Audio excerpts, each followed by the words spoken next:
भारत के e commerce market की कहानी किसी ब्लॉकबस्टर फिल्म से कम नहीं है।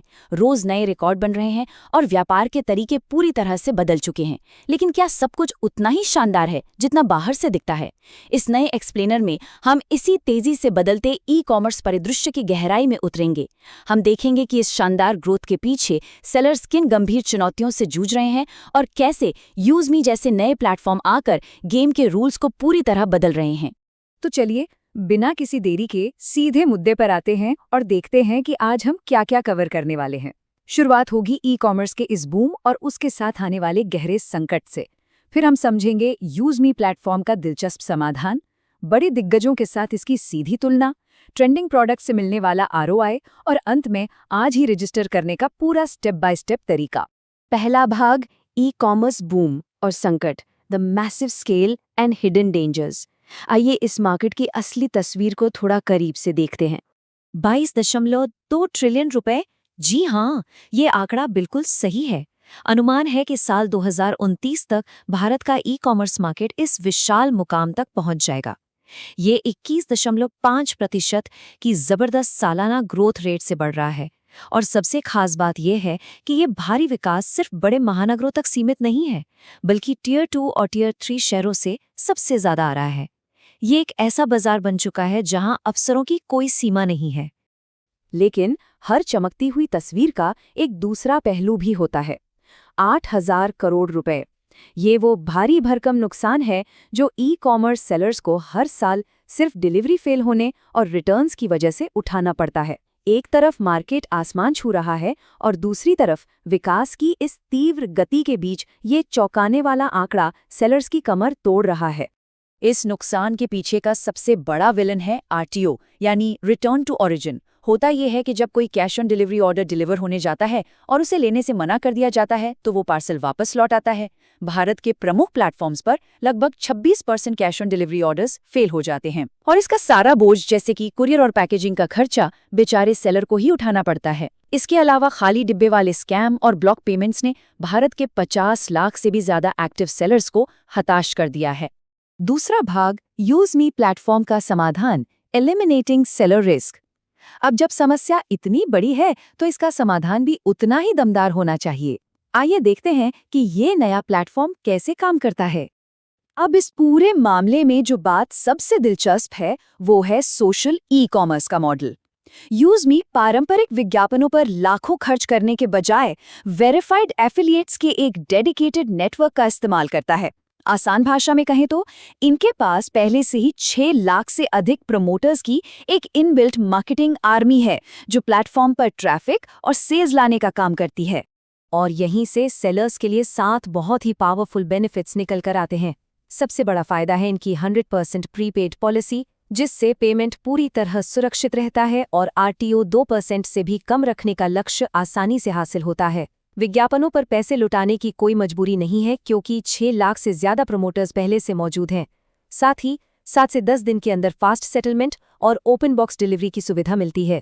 ओपन बॉक्स डिलीवरी का मतलब है कि खाली डिब्बे वाला स्कैम तो बिल्कुल ही खत्म हो जाता है और ये पूरा नेटवर्क पूरी तरह से वेरीफाइड है। तीसरा भाग, use me versus e commerce giants, एक सीधा कंपैरिजन। चलिए अब मार्केट के स्थापित खिलाड़ियों और इस नए मॉडल का आमने सामने एक निष्पक्ष विश्लेषण करते हैं। और ये तुलना पूरी तरह से साफ कर देती है कि दोनों मॉडल्स में जमीन आसमान का फर्क है। स्थापित प्लेटफॉर्म्स पर कमीशन 15 से 30% तक चला जाता है। साथ में पेड एड्स चलाना भी लगभग अनिवार्य है और वहाँ आरटीओ का रिस्क 30 से 40% तक रहता है। इसके ठीक उलट स्रोत के अनुसार यूज मी का कमीशन स्ट्रक्चर बेहद कम और पारदर्शी है।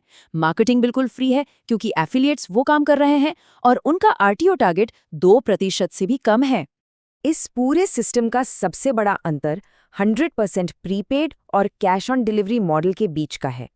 प्रीपेड पॉलिसी में वेंडर्स के लिए कैश फ्लो पूरी तरह से सुरक्षित रहता है और पेमेंट कंफर्म होने के बाद ही सामान भेजा जाता है। वहीं दूसरी तरफ कैश ऑन डिलीवरी मॉडल में खासकर फैशन और फुटवेयर जैसी कैटेगरीज में 40% तक सामान वापस आ जाता है। इससे पेमेंट में देरी और कस्टमर्स द्वारा सामान वापस करने की दर बहुत अधिक बनी रहती है। चौथा भाग, trending products and ROI, maximising sales potential. अब बात करते हैं बिजनेस स्ट्रैटेजी की कि आखिर बाजार में सबसे ज्यादा मुनाफा कहाँ है। अगर हम मार्केट के सबसे आकर्षक सेगमेंट्स पर नजर डालें तो 34% हिस्सा इलेक्ट्रॉनिक्स और हेल्थ का है, 27% फैशन और कपड़ों का और बाकी 39% होम, ब्यूटी और अन्य प्रोडक्ट्स का है। यहाँ व्यापारिक दृष्टिकोण से एक बहुत काम की बात यह है कि अलग-अलग और असंबद्ध चीजें बेचने के बजाय किसी एक ही हाई परफॉर्मिंग कैटेगरी को चुनकर अपना पूरा प्रोडक्ट बास्केट बनाना कहीं ज्यादा लाभदायक साबित होता है। अब जरा इस बेहद कम एंट्री कॉस्ट वाले आंकड़े को देखिए, महज 381 रुपए। वैसे तो रजिस्ट्रेशन फीस 1180 रुपए है, लेकिन इसके साथ 799 रुपए की प्राइम मेंबरशिप बिल्कुल मुफ्त मिलती है। तो कैलकुलेट करें तो प्लेटफॉर्म से जुड़ने की इफेक्टिव कॉस्ट सिर्फ 381 रुपए है जाती है। इतने छोटे से प्रवेश शुल्क के साथ सीधे लाखों प्रमोटर्स और भारी बिक्री की संभावनाओं तक पहुंच प्राप्त हो जाती है। चलिए आगे बढ़ते हैं और देखते हैं कि यह पूरी प्रक्रिया कैसे काम करती है। 5वां भाग, how to register today, step by step onboarding. Onboarding का प्रोसेस बहुत ही आसान और सीधा है। सबसे पहले ऐप पर 1180 रुपए देकर रजिस्टर करना है। उसके बाद sell on use me section में जाकर अपने बिजनेस की डिटेल्स भरनी है। फिर अपना अनिवार्य केवाईसी और बैंक डिटेल्स अपलोड करें। ये ध्यान रखना जरूरी है कि केवाईसी के लिए एमएसएमई या उद्यम सर्टिफिकेट, आधार कार्ड और पैन कार्ड होना अनिवार्य है। एक अच्छी बात यह है कि छोटे वेंडर्स के लिए शुरुआत में जीएसटी को ऑप्शनल रखा गया है, जो कि एक बड़ी राहत है। बस इसके बाद वेरिफिकेशन का इंतजार करें और स्टोर लाइव हो जाएगा।